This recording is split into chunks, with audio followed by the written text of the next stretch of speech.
এই চিঠিটা লেখার কথা ছিল 2 মাস আগে। জানোই তো মা, লিখতে গেলে খাম পোস্ট কার্ড লাগে। আমি কি আর পোস্ট অফিসে একলা যেতে পারি? আমার যাওয়া বলতে কেবল পল্লবীদের বাড়ি, তাও ভাগ্যিস 1 পাঁচিলে, খুব উঁচু নয়। তাই 5-6টা থানিট সাজিয়ে টপকে চলে যাই। ছোটদাকে রোজ বলতে বলতে আজকে হলো দয়া। জোড়া শালিক দেখলাম বলেই দিনটা এত পয়া।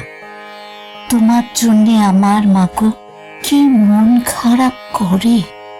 যতই ওরা তোমার ছবি টাঙিয়ে রাখুক ঘরে, তাতে কি আর মন ভরে মা?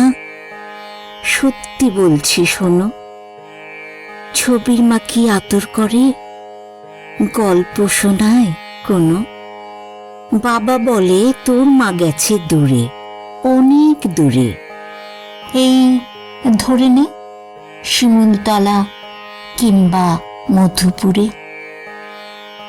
বাবা ভাবছে রুমি বোধহয় আগের রুমি আছে।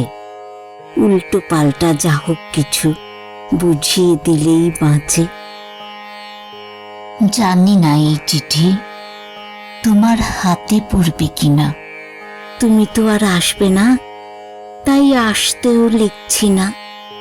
একটা কথা চুপি চুপি লিখছি তোমায় শেষে। তোমার রুমি ভালোই আছে, তার সে নিজের দেশে। ভালো থেকো, আমার কথা মনে পড়লে বলো। এবার উঠি, পিয়ন কাকুর আসার সময় হলো।